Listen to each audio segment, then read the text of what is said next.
So ಈ ವಿಡಿಯೋನ ನಾವು 3 ಪಾರ್ಟ್ಸ್ ಆಗಿ ಡಿವೈಡ್ ಮಾಡೋಣ.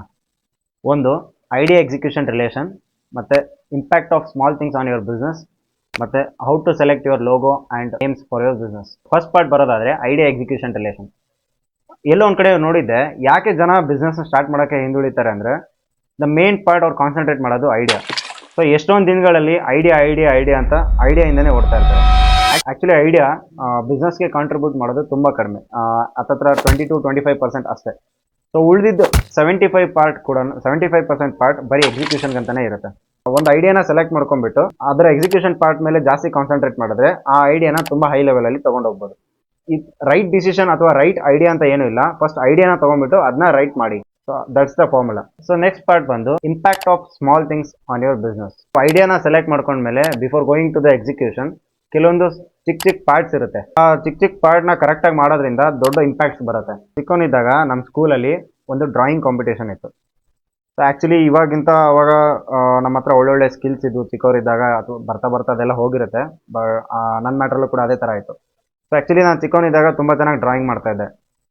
ಆ ಕಾಂಪಿಟೇಷನಲ್ಲಿ ನನ್ನ ಜೊತೆ ನನ್ನ ಫ್ರೆಂಡ್ ಕೂಡ ಇದ್ದ. ಬಟ್ ಏನಂದರೆ ಅವನಿಗಿಂತ ತುಂಬ ಚೆನ್ನಾಗಿ ನಾನು ಡ್ರಾ ಮಾಡ್ತಿದ್ದೆ. ಸೊ ಹಿಂಗೆ ಕಾಂಪಿಟೇಷನ್ ನಡೀತಾ ಇತ್ತು. At the end of the competition almost ಇಬ್ಬರು ಸೇಮ್ ಡ್ರಾಯಿಂಗ್ನ ಬಿಡಿಸಿದ್ವಿ, ಬಿಕಾಸ್ ಇಬ್ಬರು ಮಾತಾಡ್ಕೊಂಡೇ ಬಿಡಿಸಿದ್ವಿ. ಬಟ್ ಸ್ಕಿಲ್ಸ್ ಅಲ್ಲಿ ನೋಡಿದ್ರೆ ಅವನಿಗಿಂತ ಡ್ರಾಯಿಂಗ್ ನನ್ಗೆ ಚೆನ್ನಾಗಿತ್ತು. ಸೊ ಇದನ್ನ ಸಬ್ಮಿಟ್ ಮಾಡಿದ್ಮೇಲೆ ಡ್ರಾಯಿಂಗ್ ನನ್ ಚೆನ್ನಾಗಿದ್ರು ವಿನ್ ಆಗಿದ್ದು ನನ್ನ ಫ್ರೆಂಡ್. ಬಟ್ ಯಾಕೆ ಅಂತ ನನಗೆ ಅವಾಗ ಗೊತ್ತಾಗ್ಲಿಲ್ಲ. ಸೊ ಆ ವಿನ್ನರ್ ಎಲ್ಲ ಅನೌನ್ಸ್ ಮಾಡಿದ್ಮೇಲೆ ಸ್ವಲ್ಪ ದಿನ ಆದಮೇಲೆ ನಮ್ಮ ಮೆಂಟರ್ ಏನಿದ್ನಲ್ಲ ಅಲ್ಲೆಲ್ಲ ಓಡಾಡ್ತಿದ್ದವನು, ಅವ್ನಂಗೆ ಸಪ್ರೇಟಾಗಿ ಒಂದಿನ ಕರೆದಿದ್ದ. ಯಾಕೆ ಅಂತ ಹೇಳಿದ್ರೆ ಅವ್ನು ಹೇಳ್ದ, ಲೈಕ್ ನೀನು ಡ್ರಾಯಿಂಗ್ ಚೆನ್ನಾಗಿ ಮಾಡಿದ್ಯಾ, ಇಲ್ಲ ಅಂತಲ್ಲ, ಬಟ್ ಸರ್ಗೆ ಗೊತ್ತಾಗ್ಲಿಲ್ಲ ನಿಂದು ಯಾವುದು ಡ್ರಾಯಿಂಗ್ ಅದರಲ್ಲಿ ಅಂತ.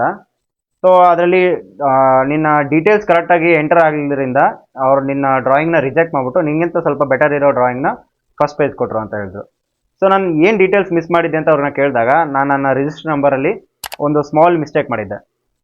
ಸೊ ನನಗೆ ಅವತ್ತು ಅವ್ರೊಂದು ಮಾತು ಹೇಳಿದ್ರು, ಸೊ ನಿನ್ನ ಲೈಫಲ್ಲಿ ಮಾಡೋವಂಥ ಚಿಕ್ಕ ಪಾರ್ಟ್ಸ್ ಕೂಡ ತುಂಬ ದೊಡ್ಡ ಇಂಪ್ಯಾಕ್ಟ್ಸ್ನ ಕೊಡುತ್ತೆ ಅಂತ. ಸೊ ಅದೇ ಥರ ಥೀಮ್ನ ಇಟ್ಕೊಂಡು ಸೊ ನಾವು ಬಿಸ್ನೆಸ್ಸಲ್ಲಿ ಕೂಡ ಥಿಂಕ್ ಮಾಡಬೇಕು. ನಾವು ಡಿಸೈಡ್ ಮಾಡುವಂಥ ಕೆಲವೊಂದು ಚಿಕ್ಕ ಐಡಿಯಾಸ್ಗಳು, ಚಿಕ್ಕ ಮ್ಯಾಟರ್ಸ್ಗಳು ತುಂಬ ದೊಡ್ಡ ಇಂಪ್ಯಾಕ್ಟ್ನ ಕೊಡುತ್ತೆ. ಫಾರ್ ಎಕ್ಸಾಂಪಲ್ ನೇಮ್ ಆಗಿರ್ಬೋದು, ಲೋಗೋ ಆಗಿರ್ಬೋದು, ಅಥವಾ ಸ್ಲೋಗನ್ ಆಗಿರ್ಬೋದು. ಸೊ ಇವಾಗ ನಿಮಗೆ ಒಂದು ಕ್ಲಿಯರ್ ಐಡಿಯಾ ಬಂದಿರುತ್ತೆ ಇದ್ರ ಮೇಲೆ ಯಾಕೆ ನಾವು ಎಫೆಕ್ಟಿವ್ ಟೈಮ್ನ ಸ್ಪೆಂಡ್ ಮಾಡಿಬಿಟ್ಟು ಒಂದು ಒಳ್ಳೆ ನೇಮ್ ಅಥವಾ ಲೋಗೋನ ಹುಡುಕ್ಬೇಕು ಅಂತ. ಸೊ ವಿಡಿಯೋದ ಲಾಸ್ಟ್ ಪಾರ್ಟಿಗೆ ಬರೋದಾದ್ರೆ how to select a name for your business and even a logo for your business. So first name select ಮಾಡೋಕ್ಕೆ 3 ಪಾಯಿಂಟ್ಸ್ನ ತಲೆಯಲ್ಲಿ ಇಟ್ಕೋಬೇಕು.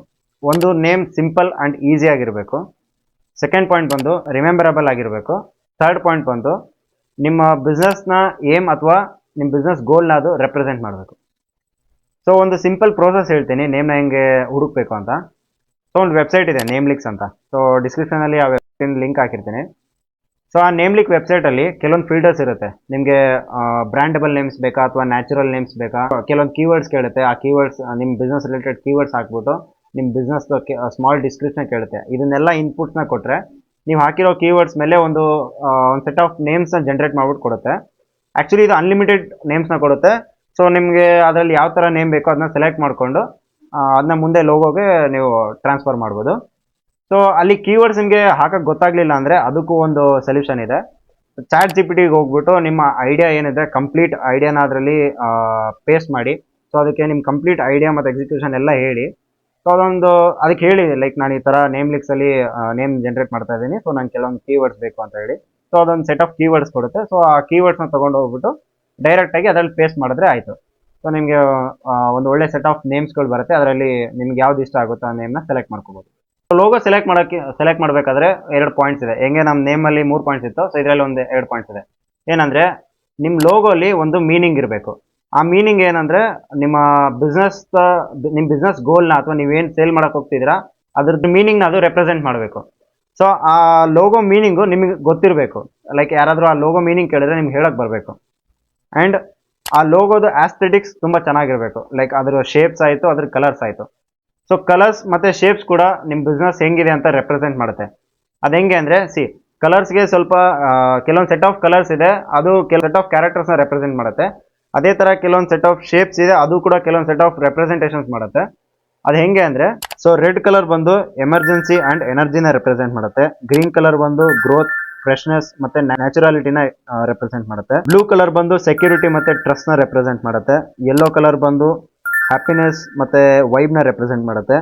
ಬ್ಲ್ಯಾಕ್ ಕಲರ್ ಬಂದು ಲಕ್ಸುರಿ ಮತ್ತೆ ಪವರ್ ನ ರೆಪ್ರೆಸೆಂಟ್ ಮಾಡುತ್ತೆ. ಅದೇ ತರ ವೈಟ್ ಬಂದು ಸಿಂಪ್ಲಿಸಿಟಿ ಮತ್ತೆ ಕ್ಲೀನ್ಲಿನೆಸ್ ನ ರೆಪ್ರೆಸೆಂಟ್ ಮಾಡುತ್ತೆ. ಸೊ ಶೇಪ್ಸ್ ಬರೋದಾದ್ರೆ ಟ್ರಯಾಂಗಲ್ ಶೇಪ್ ಪವರ್ ಮತ್ತೆ ಗ್ರೋತ್ ನ ರೆಪ್ರೆಸೆಂಟ್ ಮಾಡುತ್ತೆ. ಸರ್ಕಲ್ ಶೇಪ್ಸ್ ಯೂನಿಟಿ ಮತ್ತೆ ಕಮ್ಯುನಿಟಿನ ರೆಪ್ರೆಸೆಂಟ್ ಮಾಡುತ್ತೆ. ಸ್ಕ್ವೇರ್ ಶೇಪ್ಸ್ ಸ್ಟೆಬಿಲಿಟಿ ಮತ್ತೆ ಟ್ರಸ್ಟ್ ನ ರೆಪ್ರೆಸೆಂಟ್ ಮಾಡುತ್ತೆ. ಸೊ ಇದೆಲ್ಲದಕ್ಕಿಂತ ಮೋಸ್ಟ್ ಇಂಪಾರ್ಟೆಂಟ್ ಪಾರ್ಟ್ ಏನಂದ್ರೆ ನಿಮ್ಗೆ ಒಂದು ಕ್ಲಾರಿಟಿ ಇರಬೇಕು. ಅಂದ್ರೆ ನಿಮ್ ಲೋಗೋನ ನೋಡಿದ ತಕ್ಷಣ ಜನರ ಮನಸ್ಸಲ್ಲಿ ಏನ್ ಬರಬೇಕು ಅಂತ. ಲೈಕ್ ನೀವು ಯಾವ ತರ ಸೇಲ್ಸ್ ಮಾಡ್ತಾ ಇದೀರಾ ಅಥವಾ ಯಾವ ತರ ಸರ್ವಿಸ್ ನ ಪ್ರೊವೈಡ್ ಮಾಡ್ತೀರಾ ಅಂತ ಒಂದು ಕ್ಲಿಯರ್ ರೆಪ್ರೆಸೆಂಟೇಷನ್ ಅಥವಾ ಒಂದು ಬ್ಲರ್ ರೆಪ್ರೆಸೆಂಟೇಷನ್ ಬರಬೇಕು. ಸೊ ಆ ತರ ಒಂದು ಲೋಗೋ ಅಥವಾ ನೇಮ್ ನ ರೆಡಿ ಮಾಡಿದ್ರೆ ಅಲ್ಲಿಗೆ ನಮ್ಮ ಮೋಸ್ಟ್ ಇಂಪಾರ್ಟೆಂಟ್ ಪಾರ್ಟ್ ಕೂಡ ಕವರ್ ಆಗುತ್ತೆ.